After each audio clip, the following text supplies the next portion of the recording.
Hello guys, আমি শরণ। আর আপনারা এসেছেন শরণ এক্সপ্লেনেশন চ্যানেলে।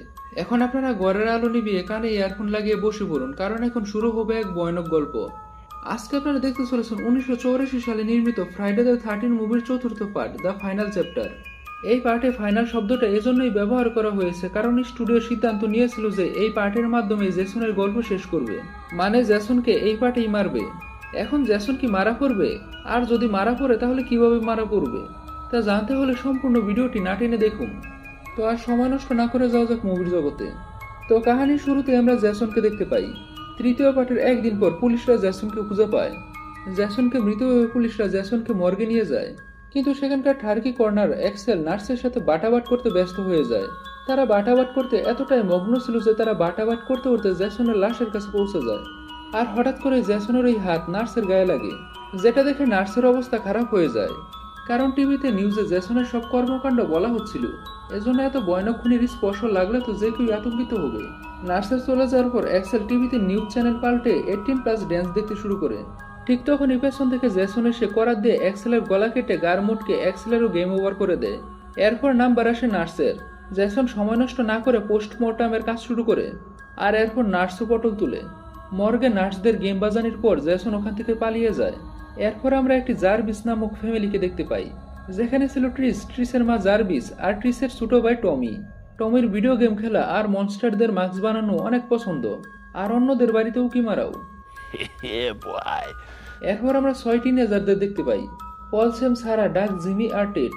এরা সবাই জার্ভিস ফ্যামিলির পাশের ক্যাম্পে ছুটি কাটানোর জন্য এসেছিল। রাস্তায় এরা প্যামেলা ওয়ারিসের কবরের স্টোনও দেখতে পায়। তো যাই হোক, তারা রাস্তায় একজন হিচ হাইকারকে দেখতে পায় যে তাদের কাছে লিফট চাচ্ছিল, কিন্তু তারা কেউ গাড়ি থামায় না। এরপর সেই হিচ হাইকার যখন মনের দুঃখে কলা খাচ্ছিল, তখনই জ্যাসন পিছন থেকে এসে চাকু খাইয়ে দেয়। ফলে ওই হিচ হাইকার আর কলা দুইটাই খতম হয়ে যায়। এই দৃশ্য দেখে আমরা বুঝতে পারি জ্যাসন আবারও তার এলাকায় যাচ্ছে। তো যাই হোক, এরপর সব বন্ধু সার্কেল এসে পড়ে তাদের গন্তব্যে। তাদের থাকার বাড়ি ছিল জার্ভিস ফ্যামিলির পাশের বাড়ি। বাড়ি পাশে থাকায় তাদের সাথে ট্রিট আর টমি দেখা করতে যায়, যেটা দূর থেকে দাঁড়িয়ে দাঁড়িয়ে তাদের মা দেখছিল আর চিন্তা করছিল, কারণ তার সন্তান আর ওই 6 জনের মধ্যে অনেক বড় পার্থক্য ছিল। ট্রেট আর টমি ছিল অনেক ভদ্র আর দায়িত্ববান, কিন্তু ওই 6 জন ছিল তাদের একদমই বিপরীত। এখন প্রতিবেশীরা আসায় টমির তো উৎসব লেগে যায়। তার ঘুম চলে যায় কারণ সে জানালা দিয়ে পরিষ্কার বাটাবাট দেখতে পাচ্ছিল। সে এক্সাইটমেন্টে লাফালাফি করতে শুরু করে। শব্দ শুনে সেখানে তার মা চলে আসে, ফলে সে ঘুমানোর অভিনয় করে। পরের দিন সকালে গ্রুপের সকল মেম্বাররা গোসল করার জন্য বের হয়। রাস্তায় তারা 2জন টুইন বা যমজ বোনদের দেখতে পায়, যাদের নাম ছিল টিনা আর টেরি। তারাও লেকে গোসল করার জন্য যাচ্ছিল। এরপর লেকে এসে সবাই মজা করা শুরু করে। এর মাঝে সেই রাস্তা দিয়ে ট্রিডের গাড়ি যাচ্ছিল, আর হঠাৎ তাদের কুকুর গাড়ি থেকে নেমে চলে যায়। কুকুরকে ফলো করতে করতে টমি লেকের কাছে এসে পড়ে, যেখানে রমণীরা অর্ধনগ্ন হয়ে গোসল করছিল, যা দেখে টমি সেখানে জমে যায়। তখন ট্রিট এসে টমিকে নিয়ে যায়। এরপর রাস্তায় তাদের গাড়ি নষ্ট হয়ে যায়। তাদের সাহায্য করার জন্য রব নামক এক লোক আসে, আর এসে গাড়ি ঠিক করে। এজন্য টমি রবকে তাদের বাড়িতে নিয়ে যায় আর তার হরর কালেকশন দেখায়। এরপর রব তাদের বাড়ি থেকে বিদায় নেয়। রাতে সব টিনেজাররা পার্টি শুরু করে, কিন্তু স্যাম তার বয়ফ্রেন্ড পলের উপর রেগে যায়, কারণ পল এক টুইনকে পটানোর চেষ্টা করছিল। এরপর স্যাম একাই রাতের অন্ধকারে ক্রিস্টাল লেকে গোসল করার জন্য আসে। তখনই পানির নিচ থেকে জ্যাসন এসে স্যামকে স্ট্যাপ করে বুড়ের সাথে তাকেও পাঞ্চার করে ফেলে, ফলে স্যাম মারা যায়। এরপর স্যামকে খোঁজার জন্য পল আসে, আর স্যামের লাশ দেখে পালানো শুরু করে। তখন দয়ালু জ্যাসন পলকেও স্যামের কাছে পৌঁছে দেয়, পলকে মেরে। পলের শব্দ শুনে রব মাসিটি নিয়ে ঘটনাস্থলের দিকে যেতে শুরু করে। এরপর জ্যাসন প্রথম টুইনকে একা পেয়ে মেরে ফেলে, আর ট্রিসের মা যখন বাইরে বের হয় তখন জ্যাসন তাকেও মেরে ফেলে। কিছুক্ষণ পর ট্রিস আর টমি বাড়িতে ফেরত আসে। এসে তারা তাদের মাকে খুঁজে পায় না। ট্রিস টমিকে বাড়িতে একা রেখেই তার মাকে খোঁজার জন্য বের হয়। ট্রিস জঙ্গলে একটি ক্যাম্প খুঁজে পায়। সে ভেতরে গিয়ে খোঁজাখুঁজি করতে থাকে। তখনই তার উপর কেউ হামলা করে। হামলাকারী রব ছিল, কারণ এই ক্যাম্পটি রবের। রব মাসিটি নিয়ে কোথাও গিয়েছিল। এরপর রব বলে, আমি স্যান্ড্রার ভাই, যাকে আমরা পার্ট 2-তে জ্যাসনের হাতে মরতে দেখেছিলাম।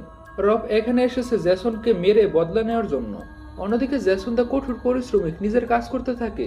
জিমি যখন নিচে আসে তখন জ্যাসন এসে জিমির হাতে একটি স্ক্রু ঢুকিয়ে দেয়। এরপর একটি মাসিটি দিয়ে তার ফেসে কূপ দেয়। এরপর জ্যাসন দ্বিতীয় টুইনকে উপর থেকে নিচে ফেলে দেয়, আর গাড়ির সাথে টুইনের হাড্ডিও ভেঙে যায়, ফলে সেই টুইনও পটল তুলে। অন্যদিকে টেট 18+ মুভি দেখছিল। হঠাৎ তখনই মুভি বন্ধ হয়ে যায়। এজন্য টেট মুভি চালু করার চেষ্টা করে, কিন্তু জ্যাসন নেশাকুর টেটের মাথায় একটি ছুরি ঢুকিয়ে দেয়। তারপর জ্যাসন উপরের রুমে যায়, যেখানে ডাক আর সারা গোসলখানায় বাটাবাট করছিল। সারার যাওয়ার পর ডাক একা হয়ে যায়, এজন্য জ্যাসন ডাকের একাকিত্ব দূর করতে আসে। এরপর জ্যাসন ডাকের মাথা তরমুজের মতো ফাটিয়ে ফেলে। আর সারার যেহেতু মন বড়, এজন্য জ্যাসন সারার বুকের মধ্যে কোরাল নিক্ষেপ করে, আর সারারও আত্মা দেহ সারা হয়ে যায়। অন্যদিকে খোঁজাখুঁজি করার পর ট্রিস আর রব টমির কাছে ফেরত আসে। এখন শুধু এই তিনজনই বেঁচে ছিল। ট্রিস আর রব পার্টি রুমে যায়। ট্রিস পুলিশকে ফোন করার চেষ্টা করে, কিন্তু জ্যাসন আগে সেটার ব্যবস্থা করে রেখেছিল। তখন রব সাহায্যের জন্য সামনের বাড়িতে যাচ্ছিল, এজন্য ট্রিস ও রবের সাথে চলে যায় টমিকে আবারও একা রেখে। ঘরের বাহিরে তারা তাদের কুকুরকে খুঁজে পায়। এরপর কুকুরটি তাদের সাথে যাওয়া শুরু করে। কিছুক্ষণ পর রব বেসমেন্টে চলে যায়, আর সেই কুকুরটি কোনো কিছু অনুভব করে ভয় পেয়ে জানালা ভেঙে পালায়। অন্যদিকে টমি জ্যাসনের লাইভ স্টোরি পরে জ্যাসনের উপর রিসার্চ করছিল, আর এদিকে ট্রিস বাড়িতে ঢুকে খোঁজাখুঁজি শুরু করে। সবার প্রথমে সে ডাকের লাশ দেখতে পায়, যেটা দেখে ট্রিস চিৎকার করে পালাতে শুরু করে। ট্রিসের চিৎকার শুনে রবও পালাতে শুরু করে, কিন্তু তার পা সিঁড়ির মধ্যে আটকে যায়। এজন্য ট্রিস পা বের করার জন্য জিনিসপত্র খুঁজতে চলে যায়, কিন্তু যেহেতু এখানে শব্দ দূষণ হয়েছে এজন্য চলে আসে জ্যাসন। জ্যাসন এসে রবকে ঠাক্কি টিকি দিতে শুরু করে,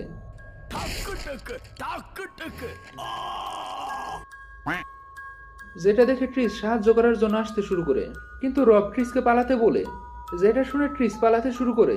কিন্তু রবের কথা চিন্তা করে আবারও ফিরে আসে।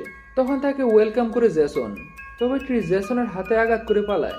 ট্রিস দৌড়ে এসে টমির কাছে পৌঁছায়, আর দরজা জানালা তার কাটা দিয়ে বন্ধ করে দেয়। দরজা জানালা বন্ধ করে তারা নিজেদেরকে সুরক্ষিত মনে করছিল, কিন্তু যতবারই দরজা জানালা বন্ধ হয় তখন কি হয় সেটা তো আপনারা ভালো করেই জানেন। জ্যাসন রবের লাশ নিক্ষেপ করে জানলা ভেঙে ফেলে। এরপর পিছনের জানলা ভেঙে টমিকে জড়িয়ে ধরে জ্যাসন। ট্রিস টমিকে ছাড়ানোর জন্য জ্যাসনের টাকে হাতুড়ি দিয়ে আলু বাজাতে শুরু করে, কিন্তু তারপরও জ্যাসন টমিকে ছাড়ে না। এরপর ট্রিস হাতুড়ি উল্টো করে পুরো শক্তি ব্যবহার করে জ্যাসনের কাঁধে আঘাত করে, আর জ্যাসন টমিকে ছেড়ে দেয়। এর কারণ হলো 3 দিন আগে মানে পার্ট 2-তে জ্যাসনের কাঁধে যিনি মাসিটি ঢুকিয়ে দিয়েছিল, যেটার ক্ষত এখনো রয়েছে। তো যাই হোক, জ্যাসনের হাত থেকে বাঁচার জন্য তারা টমির রুমে লুকায়, কিন্তু জ্যাসন দয়ারি স্টাইলে আবারও দরজা ভাঙে। তখনই ট্রিস জ্যাসনের মাথায় একটা টেলিভিশন ভাঙে, কিন্তু জ্যাসন কিছুক্ষণ পর আবারও উঠে পড়ে। ওঠার পর জ্যাসন কনফিউজ হয়ে পড়ে যে আগে কাকে মারা যায়, টমিকে নাকি ট্রিসকে। এরপর জ্যাসনের মনে পড়ে লেডিস ফার্স্ট, এজন্য জ্যাসন ট্রিসকে মারার জন্য দৌড়ায়। অনেকক্ষণ দৌড়াদৌড়ি আর লুকোচুরি করার পর ট্রিস একটা জানালা ভেঙে নিচে লাফ দেয়, আর ভাগ্যক্রমে ট্রিসের কিছুই হয় না। এরপর ট্রিস আবারও নিজের বাড়িতে ফেরত আসে। অন্যদিকে টমির মাথায় একটা বুদ্ধি বের হয়।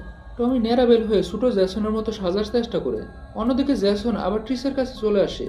তখনই সেখানে টমি এসে জ্যাসনকে কনফিউজ করার চেষ্টা করে।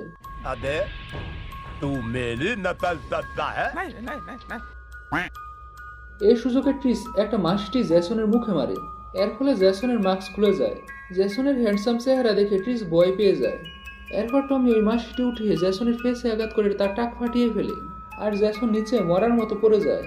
জ্যাসনের মাথা অনেকখানি কেটে গিয়েছিল, কিন্তু এরপরও জ্যাসনের আঙ্গুল নড়ছিল। যেহেতু টমি অনেক বুদ্ধিমান, এজন্য টমি জ্যাসনের মাথায় মাসটি দিয়ে বারবার আঘাত করে করে মাথার ভর্তা করে ফেলে, আর 100% নিশ্চয়তার সাথে জ্যাসনকে মেরে ফেলে। টমের হিংস্রতা দেখে ট্রিসও চিন্তায় পড়ে যায় যে জ্যাসন বেশি ভয়ানক ছিল নাকি তার ভাই বেশি ভয়ানক ছিল। এরপর দৃশ্য পরিবর্তন হয় হসপিটালে, যেখানে ট্রিস অ্যাডমিট ছিল, কিন্তু ট্রিস শুধু টমির কথাই চিন্তা করছিল। এরপর টমি এসে ট্রিসকে জড়িয়ে ধরে, আর এই মুভি ন্যাড়া টমিকে দেখিয়ে শেষ হয়। তার চোখ দেখেই বোঝা যাচ্ছে তার মানসিক অবস্থা ঠিক নেই। তো যাই হোক, এখন আপনাদের মনে একটা প্রশ্ন থাকবে, জ্যাসন কি আসলে মারা গেছে?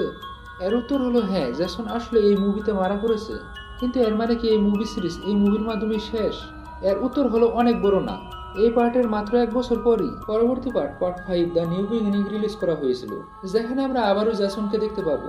এখন জ্যাসন আবার কিভাবে ফেরত আসবে সেটা তো পরবর্তী পার্ট আসলে দেখা যাবে।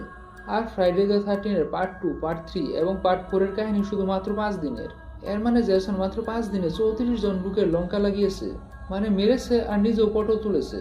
আর টমিকে পরবর্তী 2 পার্টও আমরা দেখতে পাবো। তো গাইস, আপনাদের কি মনে হয় মৃত জ্যাসন আবার কিভাবে ফেরত আসবে? এই বিষয়ে একটা থিওরি আপনারা কমেন্টে জানাতে পারেন। এখন জ্যাসনের সম্পর্কে কিছু বলা যাক। জ্যাসন মানুষ ছিল, কিন্তু মানুষের জন্য কিলিং মেশিনে পরিণত হয়েছিল। প্রথমে তার মধ্যে ছিল একাকিত্ব, কিন্তু যখন সে নিজ চোখে তার মাকে ভয়ানকভাবে খুন হতে দেখে, তখন থেকে খুন করাটা তার মাথায় চেপে যায়। জ্যাসন মারা গিয়েছে, তবে সে আবারও ফিরে আসবে। পার্ট 6-এ তো জ্যাসন ফাটিয়ে দিবে, এটা আমি গ্যারান্টি দিয়ে বলতে পারি। এখন এই মুভির কিছু ফ্যাক্ট জানা যাক। এই মুভিও পার্ট 3-এর মতো $2.2 মিলিয়ন তৈরি হয়েছিল। এবং আয় করেছিল $33 মিলিয়ন। এই মুভিও রিলিজ করা হয়েছিল ফ্রাইডে দ্য 30র দিন, 13 এপ্রিল 1984 সালে। পার্ট 3-র পিস চরিত্রে থাকা অভিনেত্রীকে আবারও এই মুভিকে অভিনয় করার অফার দেওয়া হয়েছিল, কিন্তু সে ফেরত আসেনি। পুরো ফ্র্যাঞ্চাইজিতে এটাই একমাত্র মুভি যেখানে পুরুষদের নগ্ন দেখানো হয়েছিল। এই মুভিতে জ্যাসনের চরিত্রে অভিনয় করেছিলেন ক্যাট ওয়াইট, যিনি 58 বছরেও জ্যাসনের অভিনয় পারফেক্টভাবে শেষ করেছিলেন। তিনি সবচেয়ে বয়স্ক জ্যাসন ছিলেন। জ্যাসনের মায়ের চরিত্রে থাকা অভিনেত্রী থেকে ট্রেড 11 বছরের বড় ছিল। বেশিরভাগ ফ্যানদের মতে ট্রেড বেস্ট জ্যাসন ছিল। তবে ট্রেড এই মুভিতে কাজ করে একদমই সন্তুষ্ট ছিল না। আর তার মধ্যে ডিরেক্টর জোসেফ জিটো আর টমির চরিত্রে থাকা বাচ্চার সাথে তার ঝামেলা লেগেই থাকতো। জিটোর সাথে তো ঝগড়া চরম পর্যায়ে ছিল, যার মূল কারণ ছিল সেমি মানে জুডির মৃত্যুর দৃশ্য। ট্রেডের ডিমান্ড ছিল শুটিং এর মাঝে জুডিকে লেকের বাইরে আসতে দেওয়া হোক, কারণ ডিসেম্বর মাসে ঠান্ডা চরম পর্যায়ে ছিল আর সেই দৃশ্যে জুডি ছিল নিউড। কিন্তু তারপরও জিডো ট্রেডের কথা শুনে না। এজন্য ট্রেড রেগে গিয়ে সে সেই দৃশ্য অভিনয় করবে না এটা পরিষ্কার জানিয়ে দেয়, আর এইভাবে ঝগড়ার সৃষ্টি হয়। এসব সমস্যার ফলে জুডি কান্না করতে শুরু করে আর তার হাইপোথার্মিয়াও হয়ে যায়। জুডিকে কয়েক ঘন্টা কাপড় ছাড়া ঠান্ডা পানিতে থাকতে হয়েছিল, আর সেটাও আবার সবার সামনে। জিটো আগুনেরও ব্যবস্থা করেনি, কারণ এতে নাকি মুভির শুটিংয়ের সময় নষ্ট হতো। এসব ডিরেক্টরকে তো গালি দিলেও কম মনে হয়। যদি বাস্তবে জ্যাসনের মতো কোনো কিলারের হাতে এই টাকলু টপকে যায় তাহলে অনেক খুশি হতাম। যাই হোক, এই মুভির আগে জুডি বড় 2টি মুভির অফার পেয়েছিল, কিন্তু তারপর কোনো কারণবশত সে বাদ করে যায় আর এরপর এই মুভির অফার পায়। ফলে চাপে পড়ে তাকে এই মুভির কাজ করতে হয়। আর মানুষের দুর্বলতার কিভাবে বাজে লোকেরা সুযোগ নেয় তা তো আপনারা দেখতেই পেলেন। টমের চরিত্রে থাকা কুরির সাথেও টেডির ভালো সম্পর্ক ছিল না, কারণ টেডের মতো কুরি একটা অহংকারী দুষ্ট বাচ্চা ছিল। কুরির মতো ট্রেড সেটে তার সাথে ভালো ব্যবহার করতো না, এজন্য সে ওই রকম অ্যাটিটিউড দেখাতো। যেই দৃশ্যে কুরি মাছটি দিয়ে জ্যাসনের মাথা বর্তা করেছিল, ওই দৃশ্যে কুরি মারছিল একটা স্যান্ডব্যাগকে, কিন্তু আসলে সে ইমাজিন করছিল জিটোর মাথা। যেই দৃশ্যে জ্যাসন জানালা ভেঙে টমিকে জড়িয়ে ধরে, সেই দৃশ্যে কুরির বয়ের চিৎকার রিয়াল ছিল, কারণ সে সত্যি ট্রেড ওয়াইটকে দেখে ভয় পেত। আর ট্রেড এই বয়ের ভালোভাবে ব্যবহার করেছিল। ট্রেড জেনে শুনে দেরি করে জানালা ভেঙে কুরিকে জড়িয়ে ধরেছিল, যাতে কুরি মনে করে হয়তো টেক ভুল হয়েছে। এজন্য কুরি তার গার্ড ডাউন করেছিল, আর প্ল্যান মতো সেটাই ঘটেছিল। ট্রেড ওয়াইট রিকোয়েস্ট করেছিল যে এন্ড ক্রেডিটে যাতে জ্যাসনের নামের সাথে তার নাম যুক্ত না করা হয়, কারণ তার মনে হচ্ছিল যে এই রোলের জন্য তার ক্যারিয়ারে অনেক বাজে প্রভাব পড়বে। কিন্তু অনেক বছর পর সে তার রুলকে অ্যাকসেপ্ট করেছিল। এই মুভি শুটিং শেষ করার পর টেড পরবর্তী মুভিতে কাজ করা শুরু করে, যেটি ছিল জন কার্পেন্টারের নির্মিত স্টারম্যান মুভি। সেই মুভির জন্য রাতে রিপোর্টাররা ইন্টারভিউ নেওয়ার জন্য এসেছিল, আর সবাই অপেক্ষা করছিল সেই মুভির স্টার জেবের, কিন্তু সে অ্যাভেলেবেল ছিল না। তখন জন কার্পেন্টার বলেছিল আপনারা টেড ওয়াইটের সাথে কথা বলুন তার কিছুদিন আগে অভিনয় করা মুভির বিষয়ে। তখন ট্রেডের চাপে পরে বলতে হয়েছিল যে সে কিছুদিন আগে ফ্রাইডে দ্য 13 মুভিতে জ্যাসনের চরিত্রে অভিনয় করে এসেছে। এ বলার সাথে সাথে ট্রেডের পপুলারিটি আকাশ ছুঁয়ে যায়। সকাল হওয়ার সাথে সাথে নিউজ পেপারে ট্রেড স্টার হয়ে যায়, আর সকল জ্যাসন ফ্যান ট্রেডের সাথে দেখা করার জন্য ভিড় লাগিয়ে দেয়।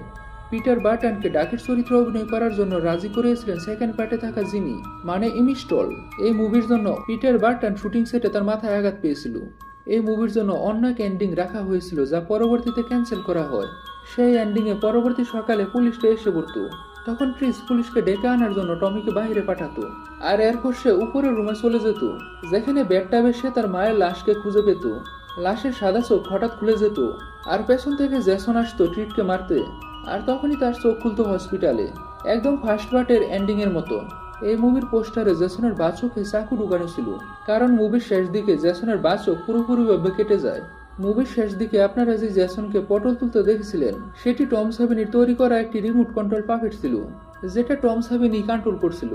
প্রথমে এন্ডিংয়ে জ্যাসনের মাথা বলি দেওয়ার প্ল্যান ছিল, কিন্তু পরবর্তীতে সেই প্ল্যান ক্যান্সেল করা হয়। এই মুভিতে কুরি সত্যি সত্যি ন্যারাবেল হয়নি। এই মুভির বডি কাউন্ট ছিল 14। তো গাইস, এই ছিল এই মুভির কাহিনী আর কিছু অজানা ফ্যাক্টস। আশা করি অল্প হলেও আপনাদের কাছে ভালো লেগেছে। তো গাইস, আজ আমি চললাম, দেখা হবে নেক্সট ভিডিওতে।